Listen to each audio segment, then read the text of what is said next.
that we look for in promoting people. We look for, of course, and people always get this mixed up. They think, oh, well, I can do a throw better than him, or I can do this better than that guy. Yeah, maybe. But are you here all the time? Do you help other people? Do you work well with others? Are you a guy that people say, oh, look at him. He's easy to look at. He makes me look good. I've said lots of times that you'll never wear a brown belt under me if you cannot be a good partner. You need to be a really good partner, somebody that people can work with. Actually strive to be the guy that everybody fights over. No. That guy, be that guy. So it's not easy. But to move up to different brown belt levels, yeah, you got to continue to polish that. And to move to black belt, like, it's a huge ordeal. People always think of black belt as the end.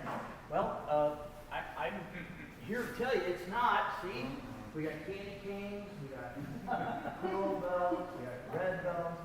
You know, it's the beginning. It's some martial arts, and especially some schools, they blow it way out of proportion. The black belt, way out of proportion. Oh my God, this is the end. I've had parents actually say, well, I thought I should be here. I was here when he started, so I should be here when he finishes. I mean, when he gets his black belt. I'm like, why do you think there are 10 degrees? You know, the beginning is only the beginning. It literally is the beginning. The first degree black belt in Japanese is called shodan. That literally means beginning level.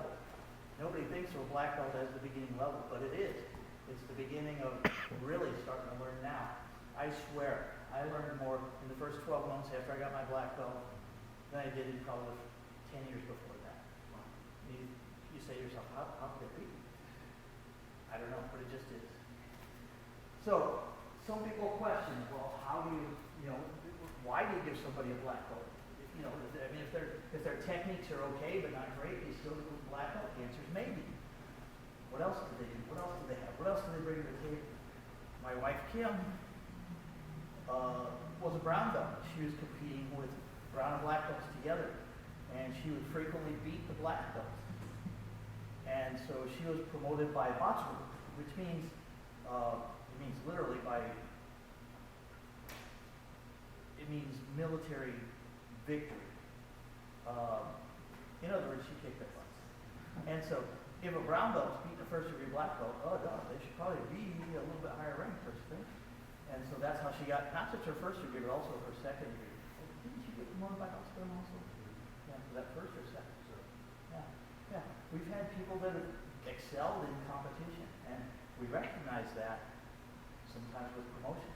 Sometimes it's through their service and contributions. When I say contribution, I'm not talking about money. I'm talking about teaching, helping others reach their goals, and that sort of thing. These are important things. In Brazilian Jiu-Jitsu, my technique is never going to be as sharp as some of these other guys. It's just the way it is. You know, I had a guy tell me the other day, he looked up, and I was standing right there, and I was wearing my brown belt, my Jiu-Jitsu brown belt. He goes, oh, for a second there, I thought that was a black belt. I was going to say, when did you get that? And I just laughed, and I said, I'm not even a really great brown belt, so no, I'm nowhere near a black belt. He goes, oh, you shouldn't think like that. And I told him that I know my place in the universe. I'm not on the same level as most Brazilian Jiu-Jitsu brown belts. That's life. I'm not ashamed of it. Not proud of it either, but it's just the facts. It's the way it is. So some people move up because of sympathy. No, just in my case in Jiu-Jitsu, I assume I'm promoted because of my contributions. I'm here every day for 8 or 10 hours, and teach as many classes as I can, and help out with everything that I can, and try and train as much as I can too. So I assume that's why they're promoting me. That's what I would do. Sometimes a person's knowledge exceeds their you can't put it into writing, you can't put it into words. There's no way to say anything except awesome. In this case, that would be Dakota Keeney. Shodan.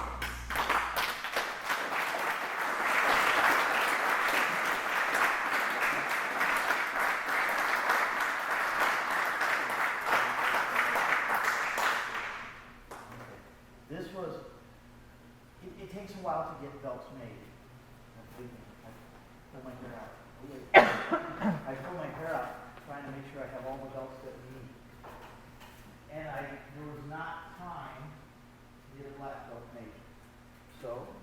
this black belt, as you can see, this black belt has a history. This black belt was Sensei Tanabe's, and he gave it to Sensei Hitler. And when Sensei Hitler died, I was teaching his nephew, and they asked me, do you want Uncle Don's martial arts stuff? And I said, is there a really old black belt in there? This is a copy of that. And they said, yes. And I said, yes, please. I have it at home. It's an heirloom. It's falling apart. You couldn't possibly wear it. Just try and rip it and shred it. It's crazy. In the middle of the belt, it was cut. And then a big section added in, because Sensei Hitler was way bigger than Sensei Tanabe. So, this is a copy of that belt. There's a ton of history here. The writing on it, this says, presented to Tanabe Kun. Kun is just a polite way of saying mystery or something like that. So, presented to Tanabe Kun. This side is his teacher's name. Kawa Michi Judo. Dojo is the place where he practiced. Literally, the place of the way. What way is that? You haven't figured it out yet? I can't help you. So, pretty cool, huh?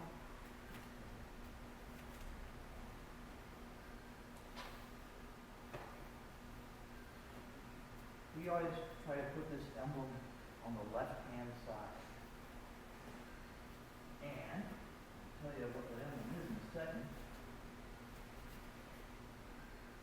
If you start out with it on the right, it'll always end up on the left.